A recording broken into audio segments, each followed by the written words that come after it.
Hello folks, and welcome to this video. This is about petroglyphs in Utah in the Happy Canyon, or I guess on the road going out of Happy Canyon. Anyways, just driving along here. I'm in the passenger seat of one of the two Jeeps that our family has.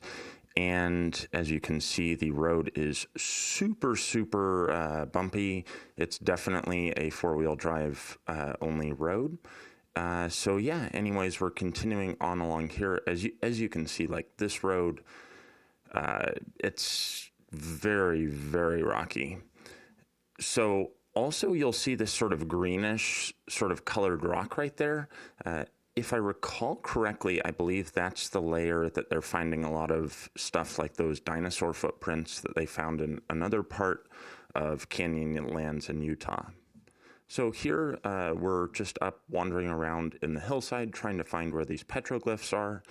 We do have the advantage of Gaia, the GPS app, but the problem is in a place with no cell phone reception and having to rely on Gaia for GPS coordinates, we're also a little hindered by the fact that there's such steep canyons, which makes it harder to get a good GPS sort of location, just because you need to get 3 different satellites that are able to pick up your phone's GPS location.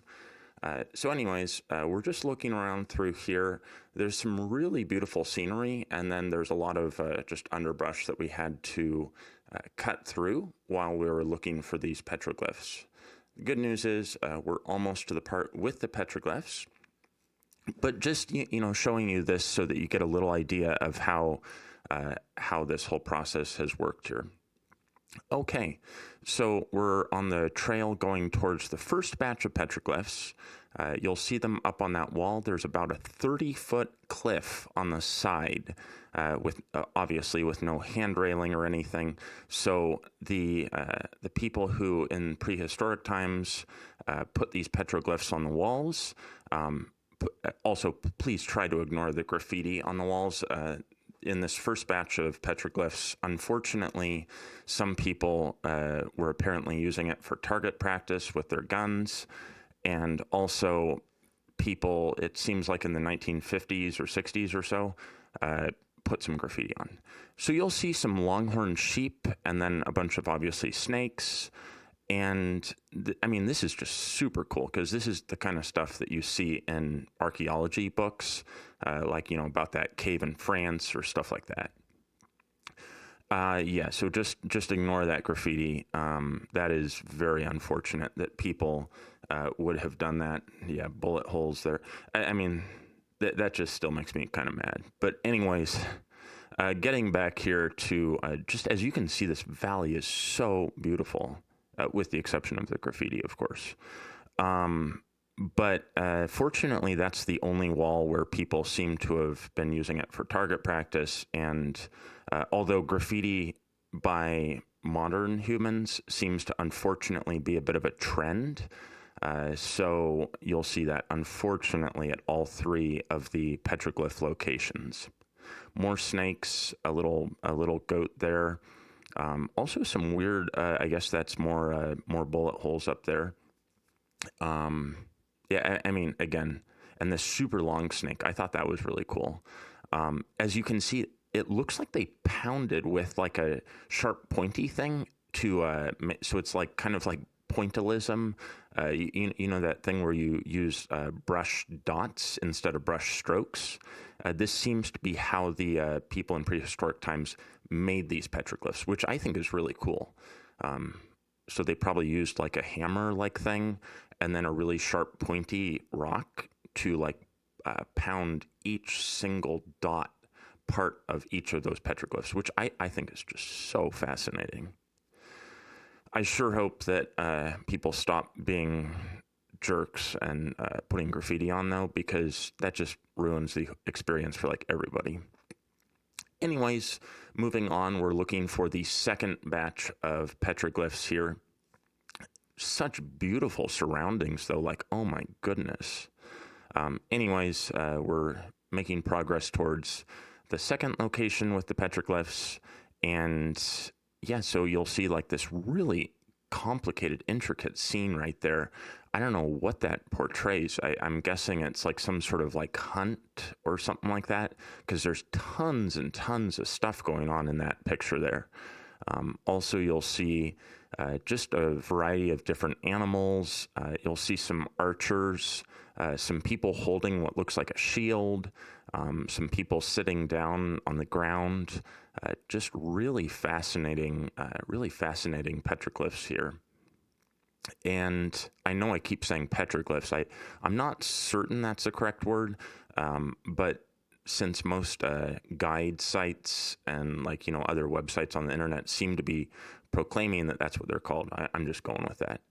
Anyways, looking down, you can see like the families like sitting on the ground under the tree. So like this is also pretty high up there. So it's like, maybe like 30, 40 feet up the side of the hillside. And I think that's also why this one has fewer graffiti like markings, just because it's, it takes more effort to get up here. So only people who really care about looking at this sort of historic or prehistoric, honestly, thing would really care to go look at. There was this kind of weird thing with 4 dots inside of a circle. I don't know what that deal with that was. And then there was these really cool spiral like petroglyphs, which I thought was really cool also. I did a whole bunch of videos in this particular section just because the petroglyphs here were breathtakingly, like, they were really cool.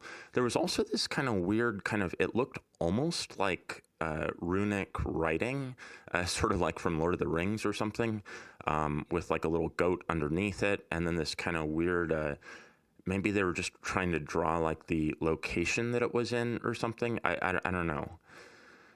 You'll see again so there's like a bow and arrow people and little squiggly lines. I don't know exactly what that is.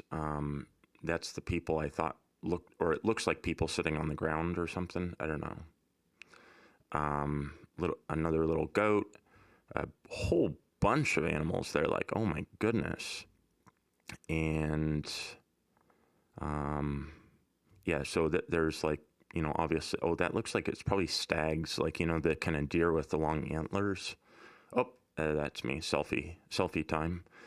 And so continuing through there and just looking down, like, you're not able to see from this video, but like that was pretty high up. Like that was like probably a 20 to 30 foot drop off right there that goes nearly straight down. So it was kind of like it makes the breath catch in your throat, but then you can't really lean on the wall either because that's where the petroglyphs are. So you kind of are, you're trying to kind of walk in the very middle of that sort of area. So it's kind of one of those things, it's just one of these places where you get to kind of see a glimpse into history. Kind of squiggly lines right there. I don't know what the deal with that was. Maybe it was like indicating mountains. Anyways, there's some more kind of random shapes on here. I don't know what that's supposed to be. Maybe it's a couple of people sitting down or something. And as you can see up on the side of the cliff here, there are some additional petroglyphs. If you climb up that sort of diagonal slant, but obviously I'm not going to risk my life going up there because that's like 50 feet up, 50 or so feet up, and you have to really be good at climbing. Okay, we're getting towards petroglyph wall number 3. So petroglyph wall number 3 is probably one of the most impressive ones. It also, unfortunately, is right next to the road, so there's plenty of places for people to, basically drunk people, to go over and add their own graffiti to the wall, which is, again, very unfortunate. So I'm also, part of the reason I'm taking this video here is just to preserve what can be preserved just of this part of the wall. Again, just really beautiful petroglyphs here. Like a little goat right there. some snakes, a few more goats. This one seems to also have weathered a bit more. Interestingly, this really dark colored coating on the stone seems to be like a good place for these petroglyphs, and you will see a lot of them there. A couple more of those really cool spiral-like things. The people who made these petroglyphs seem to really like spirals. They really liked snakes, and obviously the bighorn sheep. Yeah, continuing on, last little image of a goat or maybe a bighorn sheep and a snake. And yeah, anyways, folks, thank you all for joining along with me here. Make sure to subscribe to my YouTube channel. It will help me out a lot. And also like this video and leave a comment in the comment section. Let me know what your thoughts are. And I guess I will be seeing everybody in my next video.